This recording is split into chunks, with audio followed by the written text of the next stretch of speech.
આપણી સંસ્કૃતિ, આપણા સંસ્કાર સદાય રહે આપણી સાથે. ભારતના મહાન ગ્રંથો અને કવિતાઓનો સંપૂર્ણ સંગ્રહ. સબસ્ક્રાઇબ કરો તિલક.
આક્રમણ! કોઈને છોડતા નહીં, મારો!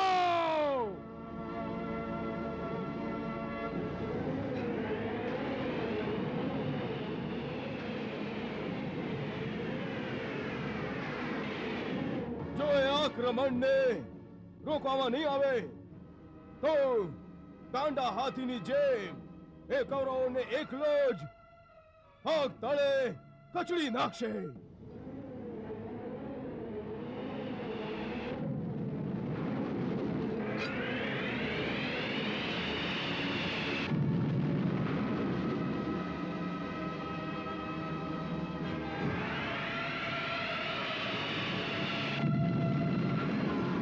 ગુરુ દ્રોણાચાર્યનો એવો કયો શિષ્ય છે જે આ પાગલ હાથીને વશમાં લાવી શકે? હું આણીશ ભીમને અંકુશમાં. હું અશ્વત્થામા, ગુરુ દ્રોણનો શિષ્ય પણ ને પુત્ર પણ. હવે ગુરુ ભાઈઓનું યુદ્ધ જોવાનો આનંદ મળશે. જાઓ અશ્વત્થામા, જાઓ. ચાલો સારથી.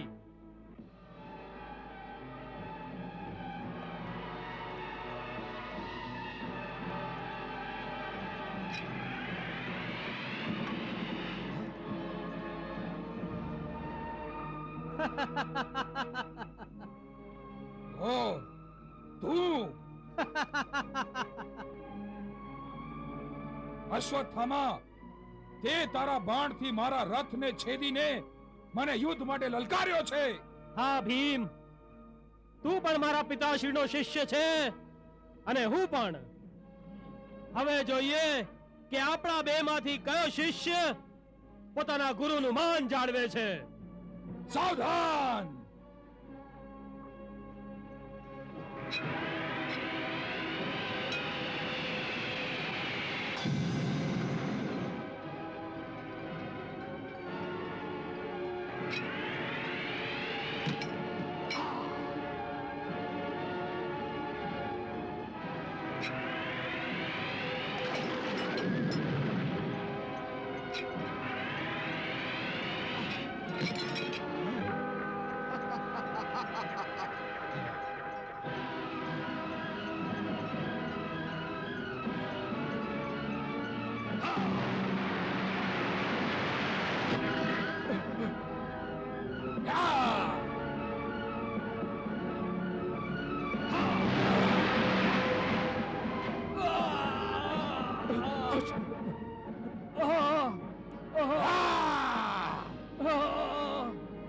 અશ્વત્થામા, અશ્વત્થામા,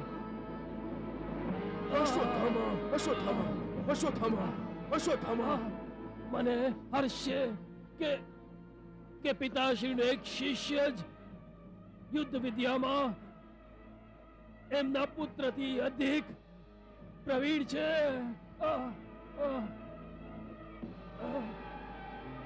અશ્વત્થામા, અશ્વત્થામા, સારથી શીઘ્ર આના રથને અહીંથી ક્યાંક દૂર લઈ ચાલો. ચાલો જલ્દી. અશ્વત્થામા, અશ્વત્થામા. હે સંજય, ભીમની વિજય ગાથા તારા મુખેથી સાંભળીને મારું મન બેચેન થઈ રહ્યું છે.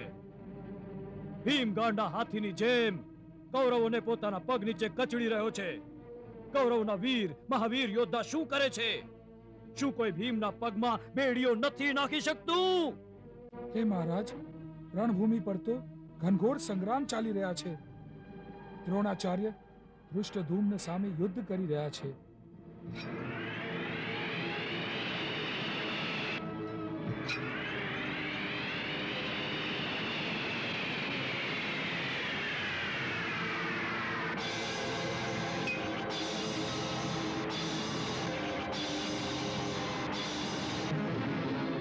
યુધિષ્ઠિર શલ્ય સામે યુદ્ધ કરી રહ્યા છે.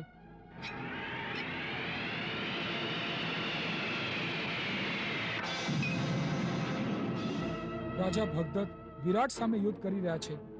રાજા દ્રુપદ સિંધુ નરેશ જયદ્રથ સામે લડી રહ્યા છે.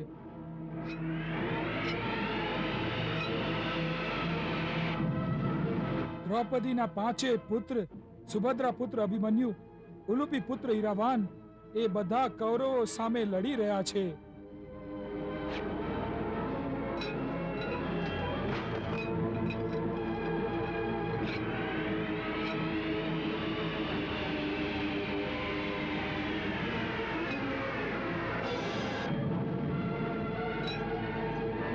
અને દ્રુપદ પુત્ર શિખંડી બાલ્હી સામે યુદ્ધ કરી રહ્યા છે.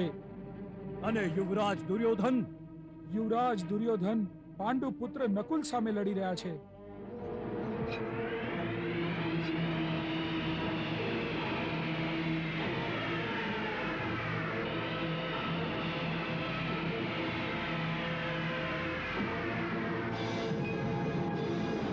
કૌરવ સેનાપતિ પિતામહ ભીષ્મ શું કરે છે?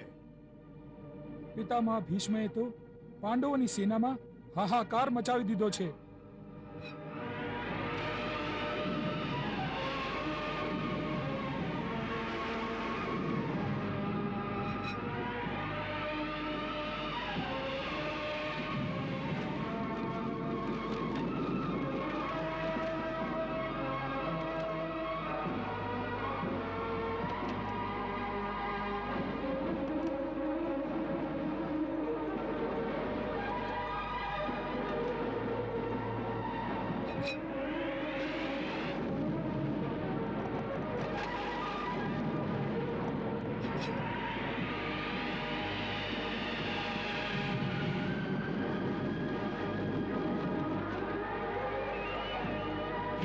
અને પિતામહને રોકવા માટે પાર્થ સારથી વાસુદેવ કૃષ્ણ અર્જુનનો રથ લઈને એમની સામે આવી ગયા છે.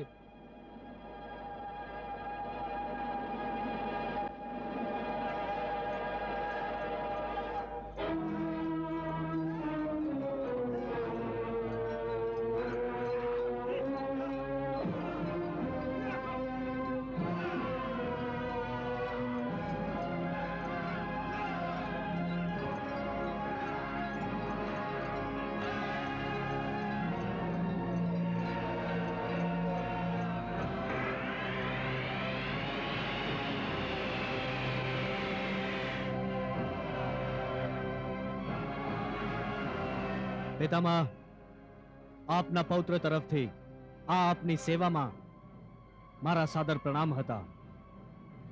એનો સ્વીકાર કરજો.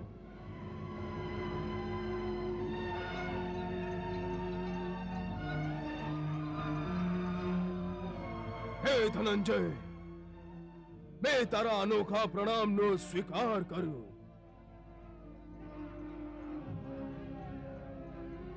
પરંતુ હવે જો મારા બાણ આપનો અનાદર કરે તો મને ક્ષમા કરજો. પ્રિય પુત્ર, યુદ્ધમાં શત્રુનો આદર નહીં, એનો તો આંખે ટચ કરાય. તું નિસંકોચ થઈને બાણ ચલાવ.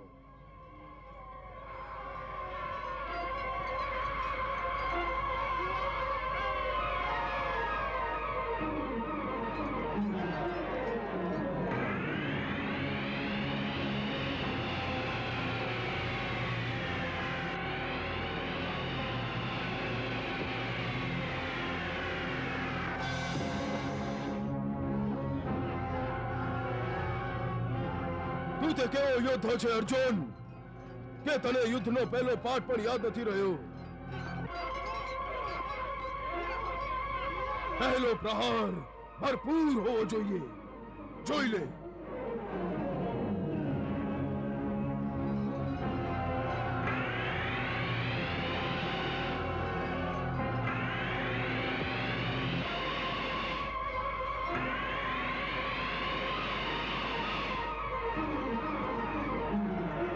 શું વિચારે છે પાર્થ?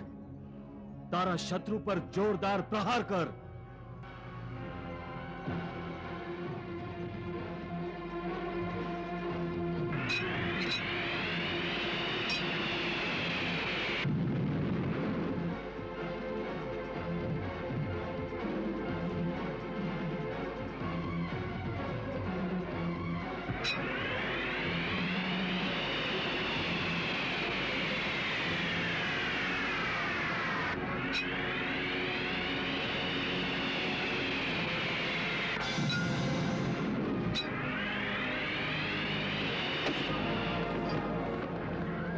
આ શું થાય છે? સારથી રથ ત્યાં લઈ લો.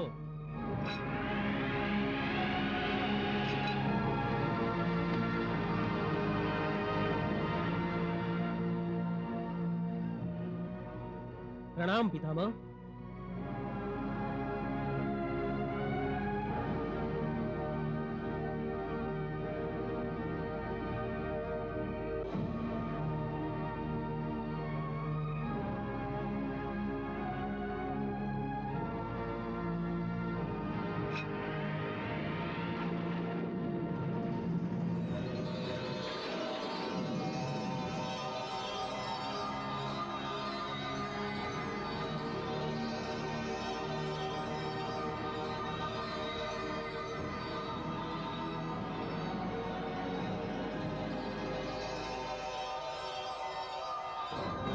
સાવધાન પિતામહ.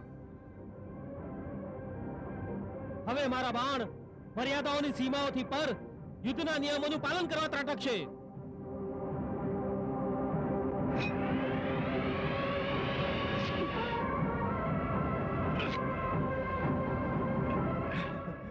શાબાશ શાબાશ અભિમન્યુ, તું પણ પોતાના પિતા અર્જુનની જેમ જ એક બહાદુર યોદ્ધા છે અને ધનુર્વિદ્યામાં પ્રવીણ છે. પરંતુ સાવધાન, હવે મારો વારો છે. એ હવે ઝીલી લે મારો પ્રહાર.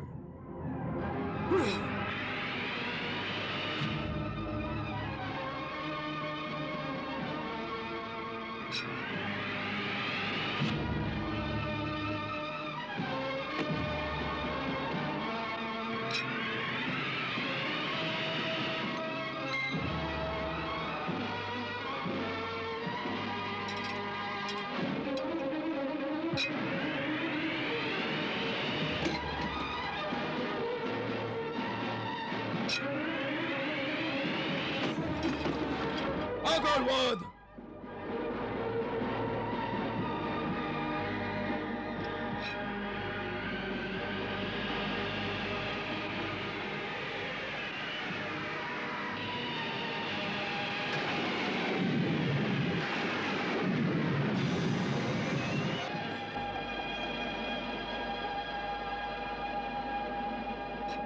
પિતામહ ભીષ્મ, પિતામહ ભીષ્મ,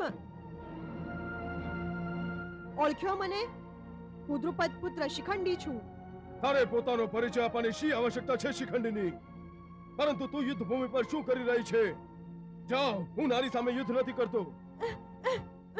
મારું નામ શિખંડીની નથી. મેં નારીના રૂપમાં જન્મ અવશ્ય લીધો હતો, ત્યારે મારું નામ શિખંડીની હતું. પણ હવે હું પુરુષ બની ગયો છું. મારું નામ હવે શિખંડી છે, વીર શિખંડી. પહેલા જન્મમાં આપે કેવળ મારું હૈયું જ નહોતું તોડ્યું, મારું જીવન પણ નષ્ટ કર્યું હતું. યાદ છે ને આપને કે હું કુંવારી અંબાના રૂપે જન્મ્યો હતો? અને મારા એ જ જન્મને નષ્ટ કર્યાનું વેર વાળવા માટે મેં ફરી જન્મ લીધો છે. અને આ વખતે આપે મારી સામે યુદ્ધ કરવું પડશે. હું કેવળ પુરુષો સામે જ યુદ્ધ કરું છું, કોઈ નિર્બળ સ્ત્રી પર હાથ નથી ઉપાડતો. મેં કહ્યું ને, જાઓ અહીંથી. મને નિર્બળ સ્ત્રી સમજીને આપ ભૂલ કરો છો પિતામહ. આ હાથોમાં હવે કંકણો નથી, લોઢાના ભારી શસ્ત્રો ઉગામે છે મારા સશક્ત હાથ. મારી સાથે યુદ્ધ કરીને જુઓ તો ખરા, આપનો ભ્રમ તૂટી જશે અને આપને જાણ થઈ જશે કે હું નર છું કે નારી. તો તું આમ નહીં માને.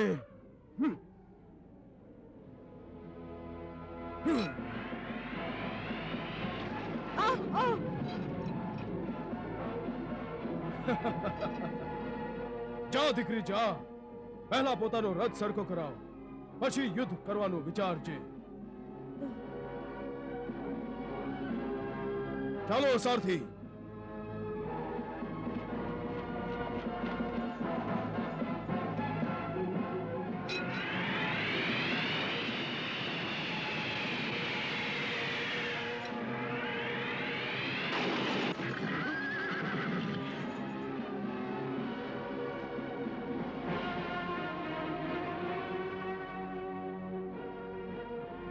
યુવરાજ ઉત્તર, તો તું છે જે મારા બાણોના તોફાનની સામે પહાડ બનીને ઊભો રહેવા માંગે છે.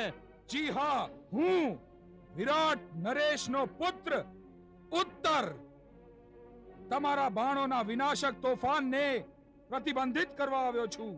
નાદાન બાળક, તને એટલી એ ખબર નથી કે તોફાન પોતાની સામે આવનારા મસ્ત મોટા વૃક્ષો અને ખડકોને એક તણખલાની જેમ હવામાં ફંગોળીને ફેંકી દે છે. મને તણખલું સમજવાની ભૂલ ના કરશો મહારાજ શલ્ય. યુદ્ધ ભૂમિમાં યોદ્ધાની આયુ નહીં, એનું સાહસ, એની વીરતા જ જોવાય છે. હું તમને યુદ્ધ માટે નિમંત્રિત કરું છું. મારી સાથે યુદ્ધ કરો, યુદ્ધ. ભાનમાં આવ યુવરાજ ઉત્તર. તું મને નહીં પોતાના મૃત્યુને નિમંત્રણ આપી રહ્યો છે. એનો નિર્ણય તો યુદ્ધ પશ્ચાત જ થશે. ઠીક છે, જ્યારે તે પોતાની જીવન રેખા સ્વયં જ પોતાના હાથે કાપી નાખી છે તો હું શું કરી શકું છું? સાવધાન!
શાબાશ મારા વીર પુત્ર ઉત્તર.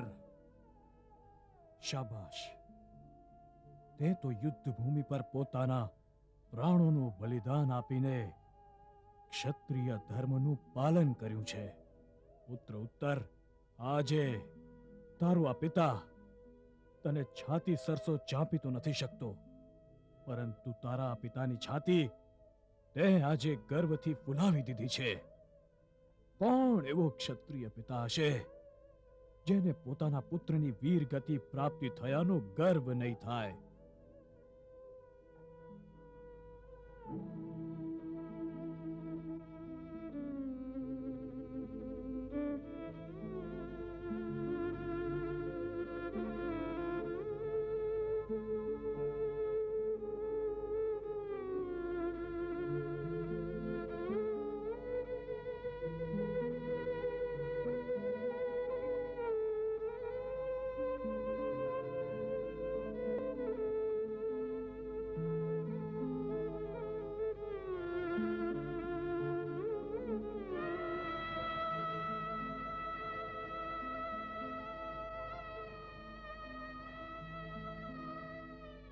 પ્રણામ વિરાટ નરેશ.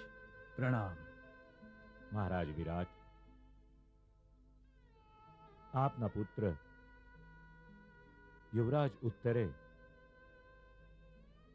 યુદ્ધભૂમિ પર જે શૌર્યનું પ્રદર્શન કર્યું છે, એણે અમને સૌને શત્રુની વિરુદ્ધ નિર્ભય થઈને લડવાનું નવું સાહસ આપ્યું છે. અમને એક આવા યોદ્ધાને ખોવાનો ખેદ છે, પરંતુ આપનું દુઃખ અમારાથી અધિક છે, કેમ કે આપ ઉત્તરના પિતા છો. એટલે જ અમે આ દુઃખ વહેંચવા આવ્યા છીએ. ક્ષમા કરો ધર્મરાજ. યુવરાજ ઉત્તરનું મને જરાય દુઃખ નથી, અને એ મર્યો નથી.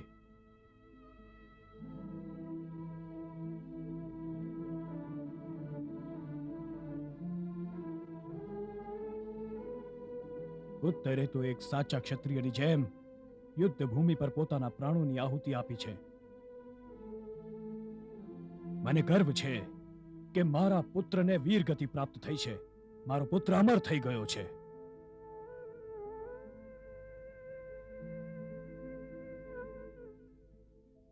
વાહ મહારાજ વાહ! આપે આમ કહીને અમારા સાહસને ઘણું વધારી દીધું છે. વાહ મહારાજ, આપ ધન્ય છો. આ ધર્મયુદ્ધમાં મારો એક જ પુત્ર કામ આવ્યો.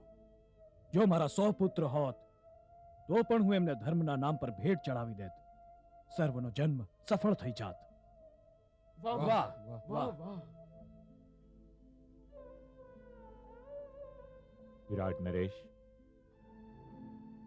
ધર્મ પ્રતિ અમે આપની આ ભાવનાની પ્રશંસા કરીએ છીએ, સન્માન કરીએ છીએ અને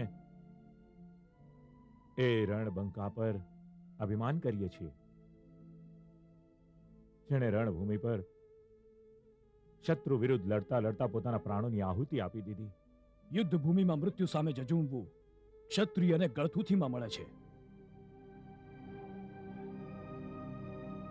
યુદ્ધ ભૂમિ પર પોતાના પ્રાણોનું બલિદાન આપવાને અને વીરગતિ પ્રાપ્ત કરવાને આપણે ક્ષત્રિય યોદ્ધાઓ સૌભાગ્ય માનીએ છીએ.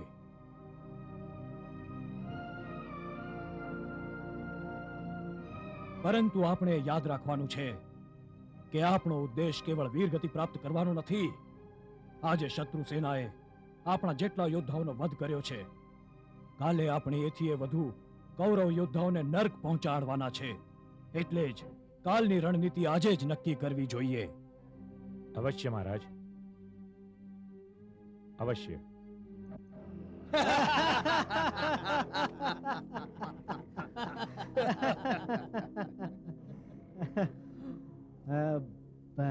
ભાણિયા, આપણે તો પહેલા દિવસે યુદ્ધમાં પાંડવોને પરાજયનો સ્વાદ ચખાડ્યો.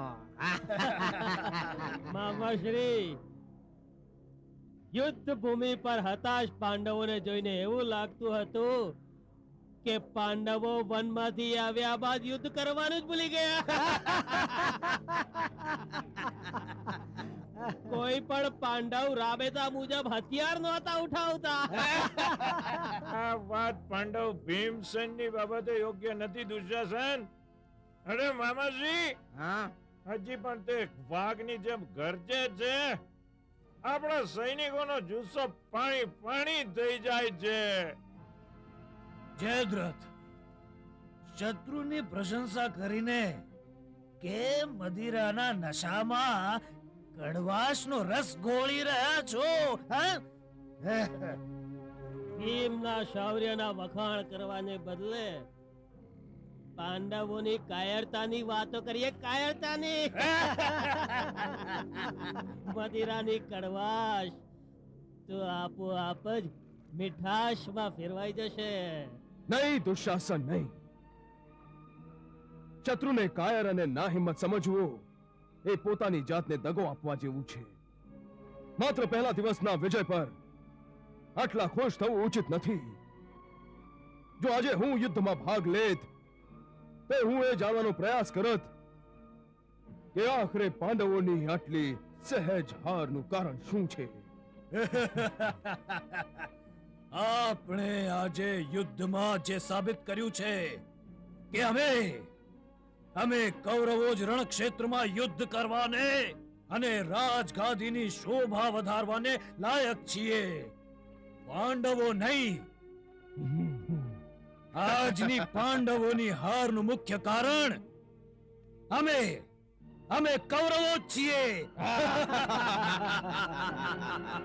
ભાણિયા, આ પૂર્ણ સત્ય નથી. મામાશ્રી, આપ કહેવા શું માંગો છો? ભાણિયા, એ સત્ય નથી કે પાંડવોની હારનું કારણ આપણે કૌરવો છે. તો પછી શું કારણ છે? મદિરાના નશામાં ખોટું બોલવું પાપ હોય છે. જો તું સાચું બોલવાની આજ્ઞા આપે તો કહું. આપ પણ કમાલ કરો છો મામાશ્રી. અરે સાચું બોલવા માટે આજ્ઞાની આવશ્યકતા કેવી? એ પહેલી વાર સાચું બોલવાના છે ભ્રાતાશ્રી. જો તારે સાચું ન સાંભળવું હોય તો હું નહીં કહું. નહીં નહીં નહીં મામાશ્રી, નહીં. કહો ને શું કારણ છે? પાંડવોની હારનું મૂળ કારણ છે પિતામહ. ઓ મામાશ્રી, એ તો અમે પણ જાણીએ છીએ. ભાણિયા, તું એ તો જાણે છે કે તારી જીતનું કારણ ભીષ્મ પિતામહ છે, પરંતુ તું એ નથી જાણતો કે પાંડવોની હારનું કારણ પણ પિતામહ ભીષ્મ જ છે. મામાશ્રી, આપ નશામાં ગાંડી ઘેલી વાતો કરો છો, પણ મને તો આમાંનું કંઈ જ નથી સમજાતું. એમાં સમજવા જેવું શું છે? હા, સરળ અને સીધી વાત તો એ છે કે પાંડવો પિતામહ અને પોતાના ગુરુજનોના આદરને કારણે પૂર્ણ રીતે યુદ્ધ જ ન કરી શક્યા. અન્યથા એક અર્જુન એકલો જ 100 કૌરવોને ભારે પડી શક્યો. મામાશ્રી, આપ અમારા શૌર્યનું અપમાન કરો છો. પીઓ, વધુ પીઓ, એટલું પીઓ કે તમારું મોઢું બંધ રહે અને તમારી આ હેલફેલ વાતો અમારે સાંભળવી ન પડે. ક્ષમા યુવરાજ, ક્ષમા.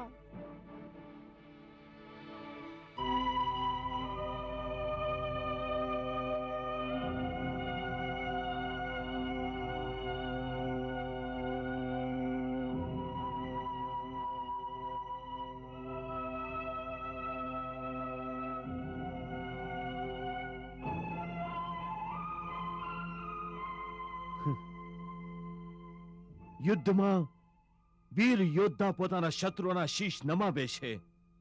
જેમના શીશ નથી ઝૂકતા તેને દળથી અલગ કરી નાખે છે. પરંતુ આપ સર્વ વીર યોદ્ધા થઈને શીશ ઝુકાવો છો. શત્રુ આપણાથી કેવળ સંખ્યામાં જ અધિક છે, પરંતુ શૌર્ય, વીરતા, યુદ્ધ ક્ષમતા અને મરણિયા યુદ્ધમાં આપણે કોઈનાથી ઊંડા નથી. હા, આપણામાં એક ખામી છે, દ્રઢ સંકલ્પની. આ બાબતે આપણે કૌરવો પાસેથી શીખવું રહ્યું. મામાશ્રી, એક દિવસના યુદ્ધમાં સંજોગોથી કૌરવનું પડું ભારી થઈ ગયું, તો શું હવે અધર્મીઓ પાસેથી યુદ્ધ શીખવું પડશે? નહીં અભિમન્યુ, આપણે પોતાની ભૂલને સંજોગ લેખાવીને શત્રુની યુદ્ધ કુશળતા પર પડદો તો ન જ નાખી શકીએ. એ તો આપ બધા જાણો જ છો કે આજના યુદ્ધમાં ભીષ્મ પિતામહે આગળ વધીને આક્રમણ કર્યું હતું અને એમણે પ્રતિદિન આપણા 10,000 સૈનિકોની હત્યા કરવાનું જે પ્રણ લીધું છે તેનાથી અનેક ગણા સૈનિકોની હત્યા કરી. આપે સાચું કહ્યું દ્વારિકાધીશ. આજના યુદ્ધમાં શત્રુ પક્ષેથી ભીષ્મે પોતાના શૌર્ય અને પરાક્રમથી આપણી રણનીતિ અને વ્યૂહ રચનાના ધજાગરા ઉડાડી દીધા છે. હે દ્વારિકાધીશ, આજના યુદ્ધમાં અમારા દ્વારા રચાયેલા વ્યૂહની અસફળતા માટે અમને ખેદ છે. પાંડવોના સેનાપતિ હોવાને નાતે આજના વિનાશનું કારણ હું મારી જાતને જ ગણું છું. નહીં દૃષ્ટિદ્યુમ્ન, આજના યુદ્ધની અસફળતાનો ઉત્તરદાયી હું તમને નથી માનતો. તમે તો તમારા સેનાપતિના ઉત્તરદાયિત્વનું પાલન બહુ કુશળતાથી કર્યું છે. તો પછી આપણી અસફળતાનું શું કારણ હોઈ શકે મોટા ભાઈ? મેં તો મારી ગદાના પ્રહારથી કૌરવોને છઠ્ઠીનું ધાવણ યાદ કરાવી દીધું.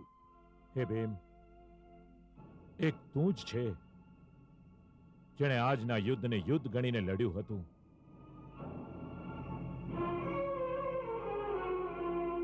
પરંતુ મહાભારતના મહાભયંકર યુદ્ધનું પરિણામ બંને પક્ષના કેવળ 2 યોદ્ધાઓ પર નિર્ભર છે, અને એ છે કૌરવ પક્ષના પિતામહ ભીષ્મ અને પાંડવ પક્ષનો અર્જુન.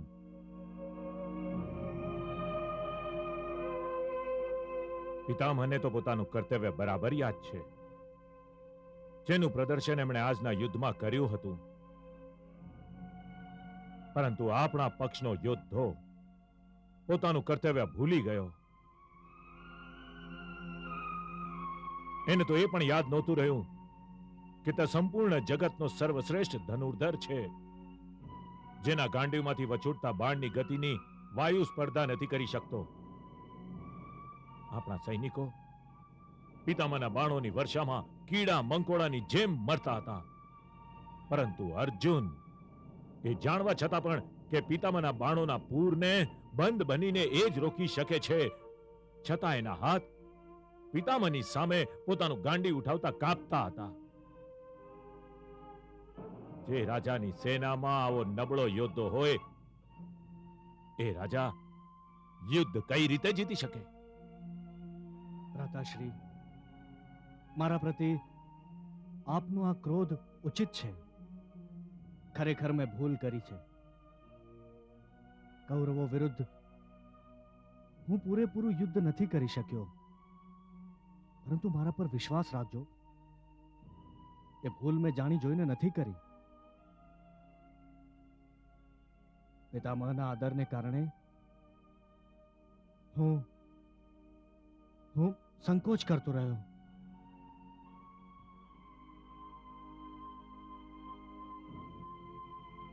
મોટાભાઈ, આજે યુદ્ધમાં અર્જુન કે અન્ય યોદ્ધાઓની ભુજાઓએ પોતાના જ્યેષ્ઠોના આદરમાં એમની વિરુદ્ધ ઉઠવાનું સ્વીકાર્યું જ નહીં.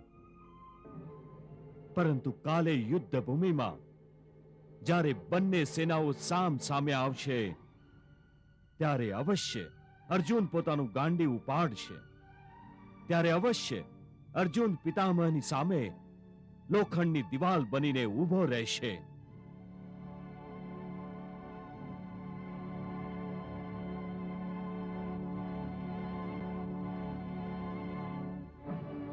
હે કૃષ્ણ, એક અર્જુન જ નહીં, બધાએ સાબિત કરવું પડશે કે આપણે યુદ્ધ ભૂમિ પર પોતાના શસ્ત્રોનું અપમાન કરવા નથી આવ્યા. આજની યુદ્ધની હારનો પ્રતિકાર કાલે આપણે લેવો જ પડશે. કાલે આપણે એમને બતાવી દઈશું કે અમે પણ ક્ષત્રિય છે. યુદ્ધ કરવું એ આપણી ગળથૂતીમાં છે. જ્યાં સુધી આપણા શરીરમાં પ્રાણ છે, જ્યાં સુધી આપણી ધમનીઓમાં રક્તનો પ્રવાહ છે, આપણે યુદ્ધ કરતા રહીશું અને પુરવાર કરી દઈશું કે આપણું જીવન તલવારોની ચમક અને રક્તની વર્ષામાં વીત્યું છે. પ્રતિજ્ઞા કરીએ કે આપણે સૌ કાલે પિતામહ ભીષ્મના આજના સંહારનો ભીષણ ઉત્તર આપશું. અમે પ્રતિજ્ઞા કરીએ છીએ, અમે પ્રતિજ્ઞા કરીએ છીએ, અમે પ્રતિજ્ઞા કરીએ છીએ, અમે પ્રતિજ્ઞા કરીએ છીએ.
કાલે તો પિતામહે પાંડવોને ગભરાવી દીધા હતા અને કૌરવોએ પોતાની પહેલી વિજય પતાકા લહેરાવી હતી. મહારાજ, કેવળ એક જ દિવસના યુદ્ધથી કોઈ અનુમાન લગાડવું ઉચિત નથી. જેમ જુગારમાં અચાનક પાસા બાજી ફેરવી દે છે, એમ યુદ્ધમાં પાસા કોઈ પણ ક્ષણે પલટાઈ શકે છે. જ્યાં સુધી ભીષ્મ પિતામહ કૌરવોની સેનાની આગેવાની કરે છે, પાંડવો ભલે ગમે તે કરે કશું જ નહીં પામી શકે. પરંતુ આજે પાંડવ અવશ્ય જીવ લગાડીને લડશે. ભીષણ યુદ્ધ થશે આજે.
ભ્રાતાશ્રી, આ પ્રકારે તો અર્જુનના બાણોની વર્ષાથી આપણા યોદ્ધાઓની લોહીની નદીઓ વહી જશે. જેમાં કૌરવ યોદ્ધાઓના શબોના કપાયેલા માથા પાણીના પરપોટાની જેમ તરતા દેખાતા હશે. અર્જુનના તીરોના તોફાનને રોકી લો ભ્રાતાશ્રી, રોકી લો. મારી હયાતીમાં એવું નહીં થવા દઉં. જો એણે ગુરુ દ્રોણ પાસે ધનુર્વિદ્યા શીખી છે તો આપણે પણ એમની પાસે શસ્ત્ર વિદ્યા શીખ્યા છીએ.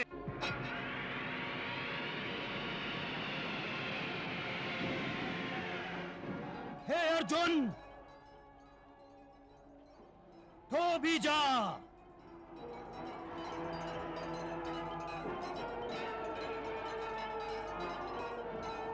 યુવરાજ દુર્યોધન, આવ આવ, યુદ્ધ કરવા આવ્યો છે ને?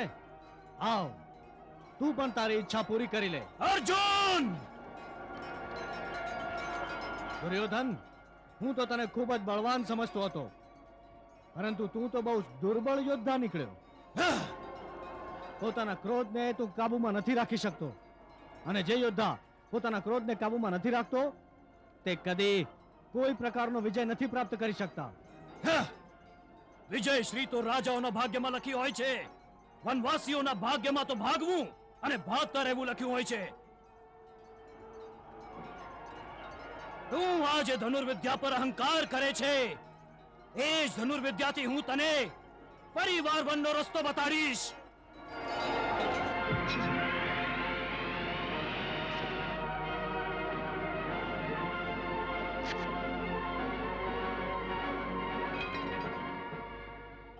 હે દુર્યોધન, લલકાર્યા વગર જ તે પાર્થ સારથી પર બાણ છોડી દીધું. તારા જેવા ધર્મી પાસે ધર્મ યુદ્ધની આશા રાખવી વ્યર્થ છે. પરંતુ હું તને યુદ્ધ માટે લલકારું છું. સાવધાન!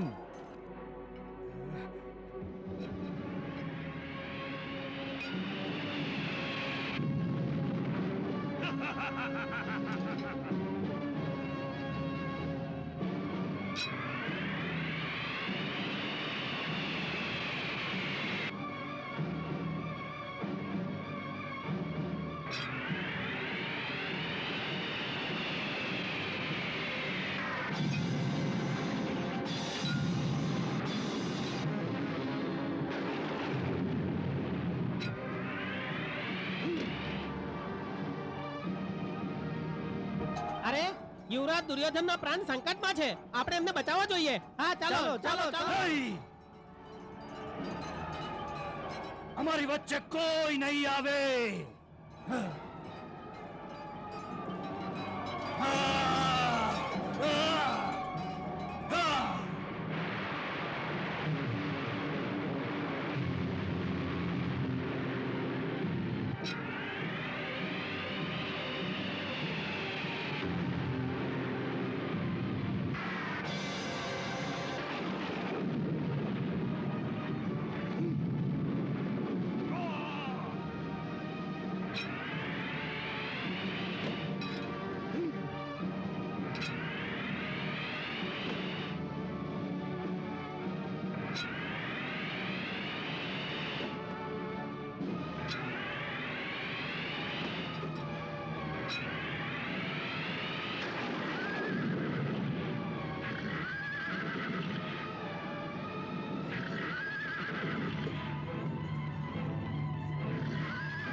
કૃષ્ણ